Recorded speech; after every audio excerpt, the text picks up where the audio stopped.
I lost 120 pounds in a year and a half. And right now I'm going to do a 7-day radical experiment called the sugar fast. You might have heard about it from Mark Bell and other fitness YouTubers. I'm going to try it out and see if it's worth doing, if it's worth being a tool in the toolbox in fat loss, fitness, etc. Little introduction. I previously won $50,000 in the Ultimate Thriver Challenge back in 2021. I dropped 52.8 pounds and I beat out 30,000 competitors. I went from 274.4 pounds to 221.6 pounds. I won $50,000. Very grateful. It was incredible. It was the unhealthiest I had ever been in my life right there. And to be able to hit this level in 3 months was pretty spectacular. And I was feeling great. I had even dropped more than just that. I went to about 206 pounds. But then, unfortunately, I regained the weight. And I peaked at 301 pounds in June of 2023, as you can see right there. My son had just been born in April. I'd let myself go. I can't say anything else other than I let myself go.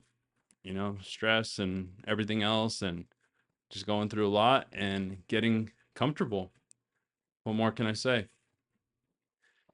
And now I am 180 pounds. That's where I sit presently. I'm down 120 pounds by January of 2025. So right now we're in June of 2025, but I had hit that 180-pound mark in January. And you can see this picture on the right side is a picture of me at 175 pounds. So how I did it was 20,000 steps most days starting October of 2024. Prior, I was getting at least 10,000. OMAD has been incredible for me. Intermittent fasting has been incredible for me. Usually most days around 5 p.m. is when I break my fast. And there I have my one meal a day. And usually it's multiple meals, but you get what I mean. I'm eating in one window. And what's always worked for me is macro tracking. Doing my macros. I've done this time and time again from when I won the Ultimate Thriver to now. It's always calories in versus calories out, right? No matter how you dice it, you have to be expending more calories than you're putting in to lose fat. Pretty simple. I always like to have a weekly cheat meal. I did have seasons of clean eating, but a weekly cheat meal, pizza, some kind of going out to eat has always been awesome for me. And I've done 94 straight weeks of 36-hour water fasts. So I think these have been one of my secret weapons when it comes to fat loss and also my body composition at this current moment, because with that, I'm kicking in autophagy, killing off all those nasty cells.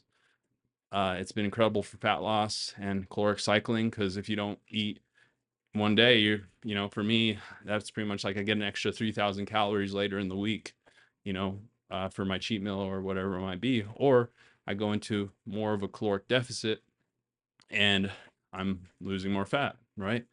And then, of course, I'm a believer. So to see God more intentionally, it has been incredible. Now I'm testing a radical approach, a sugar first protocol to go from lean to extremely lean and test energy levels as well, because if this can be a great tool when you're at those lower body fat percentage levels and to keep your energy high, it can be a great tool. And I've heard it can be, so I'm excited to test it out. So reintroduction, some of you know me from the AI world. I run one of the world's, well, it is the world's largest AI community on Facebook of 3.5 million people. I'm co-founder of AI Persona as well. And you might know me from the fitness world or another random video on this channel. I'm involved with a lot, but health, discipline, and transformation have always been a personal passion of mine. So this is my first video back, and I'm documenting this new experiment. So why sugar and why now? So I was extremely skeptical at first. I heard about this from following Mark Bell and did a deep dive into all the content. I think I've watched about every video. And it goes against everything we've been told, right? And what we know works. What we've done, high protein, low sugar, low carbs, medium fat. We've done high protein, high fat, low carb, right? We've done all the different combinations, but we've never done a no protein, no fat, all the carbs, especially sugar, right? And that's what we're doing now. So this diet flips that all on its head, right? Sugar first, no fat, no protein, and then you fast and you feast sugar, right? It's kind of crazy. So why it caught my attention though, the more I dove into it, insulin sensitivity, a simple breakdown, right? So insulin is your body's gatekeeper for carbs. So when you're insulin sensitive, that's good. Carbs become fuel. When you're resistant, that's bad, and your carbs are stored as fat. So years of low carb, high fat, or crash dieting damages insulin sensitivity. So this protocol uses sugar when the body needs it most, and with no fat present, the sugar is stored as glycogen, not body fat. That's the theory with this. So, and it also potentially triggers a key fat burning hormone called FGF21. So, what is FGF21? Fibroblast growth factor 21. Sounds intense, right? So, it's released when you fast, when you eat sugar without fat or protein, and you restrict amino acids like isoleucine. And what this does is it boosts fat burning, raises metabolic rate, supports hormonal balance, spares muscle, enhances thyroid and appetite regulation. And what is the sugar fast that I'll be experimenting with? So all day, no fat, no protein, right? No fat, no protein. So freely eat from whole fruits, fruit juice, coconut water, natural sugars, the honey, maple syrup, agave, molasses. Personally, the majority of this has been like whole fruits, fruit juice, coconut water, and then a bit of honey. And then optional is refined sugars and candy. I'm personally not doing this, but you can, but it's just not recommended, at least for me. But is going to be the dextrose, sucrose, fat-free, gummy bears, jelly beans, soda, fat-free, of course, and then avoiding baked goods, chocolate, anything with fat or protein. So like a Reese's isn't a part of the sugar fast, right? And I'm going to actually move the cane sugar because I do use that. I'm going to put that up here. So that's what I've personally done is whole fruits, fruit juice, honey, cane sugar. That's been the majority of my sugar fast. And then drinks, you can do black coffee with sugar or honey, tea with sugar, and then sparkling water, and water, of course. And then what is the sugar diet? Because the sugar fast and the sugar diet are two completely separate things. So with the sugar diet, from morning to about 2 to 3 p.m., you're eating no fat, no protein, very similar to the above protocol. And you're eating from whole fruits, fruit juice, coconut water, the natural sugars, right? And then you can do the optional refined sugars and candy as well. And then same as before. But 3 to 7 p.m., you are fasting and training if you can. So steps, cardio, lift, you're drinking water, 0-calorie drinks, electrolytes, but they have to be 0-calorie. And then at 7 p.m.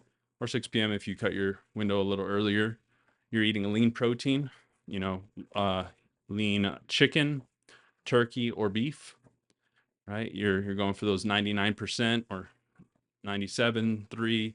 You're going for the chicken breast, right?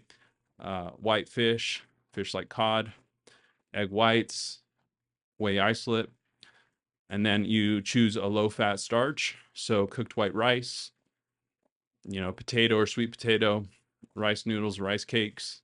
And then you can throw in some veggies, cooked veggies, broccoli, zucchini, asparagus, leafy greens. You want to keep your fats under 30 grams here for the entire day. So you can use spray oil, broth, or fat-free sauces for it, but you can use, some good sauces there. And then season freely with salt, herbs, and any 0-calorie condiments. like that. And but you don't have to be crazy restrictive here. It's just about the most important part is just keeping the fats under 30 grams. So you can use, you know, barbecue sauce, ketchup, etc. So the sugar fast versus the sugar diet. So sugar fast, protein allowed, no. Fat allowed, no. Duration, full day of sugar.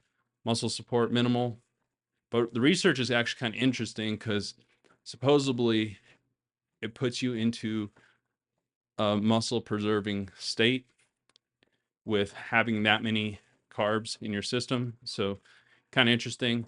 For the 7 days, I will not be doing any protein, like I said, obviously following this. So it'll be interesting to see. And then FGF21 stimulation is maximum use case. You can use this as a reset, cutting, fast mimic, and sustainability is lower, of course.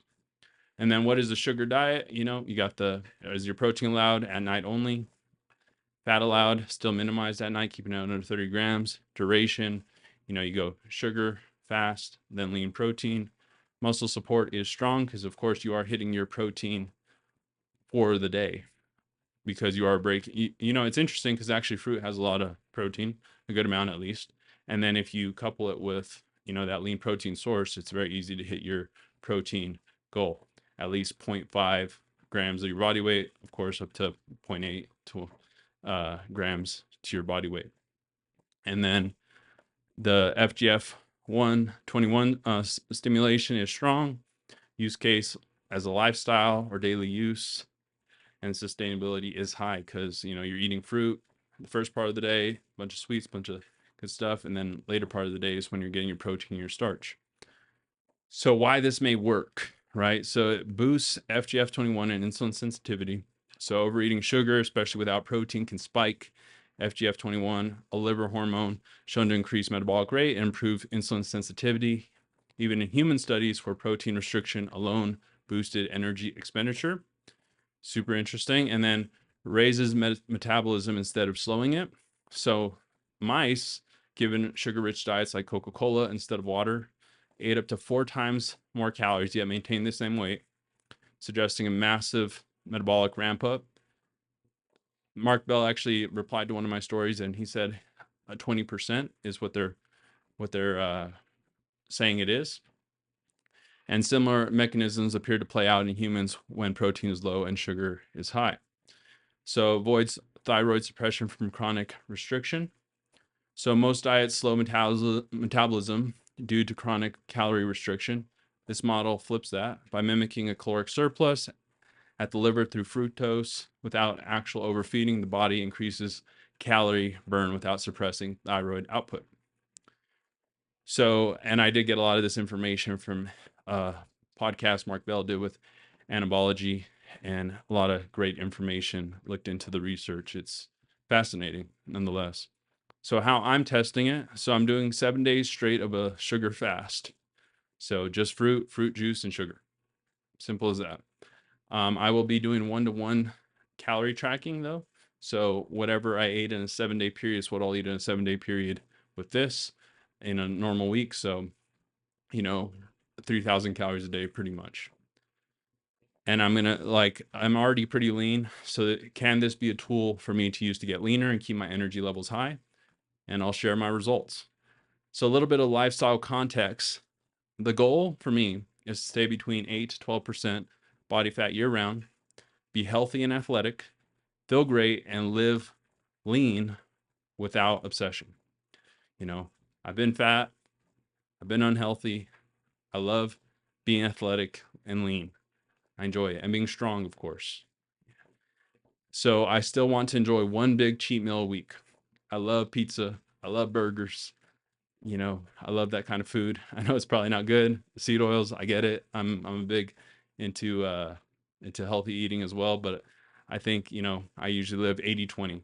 80% of the time super clean, conscious of what I'm eating, everything like that, and 20% of the time I'm a little more relaxed and enjoying life.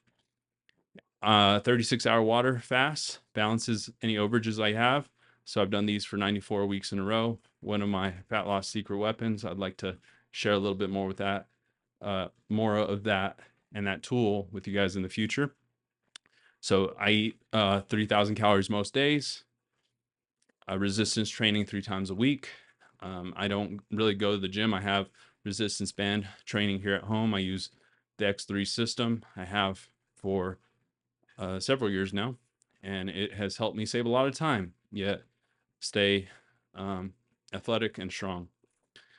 And I stay active. So 20,000 plus steps daily. I stack habits by walking on my treadmill desk while I'm working. So obviously, even right now, recording a video, I'm walking. It's just super easy for me to do, and it helps me work better. So I really choose to do this. And what's worked for me long term, yes, I'm doing the sugar fast. I'm gonna throw in the sugar diet as a tool just to see if it helps, and kind of just prove this out and see if it works, and experiment with my body.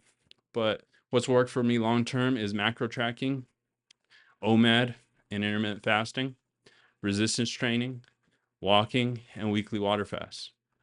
These are my core tools. This sugar first protocol is just one of many experiments.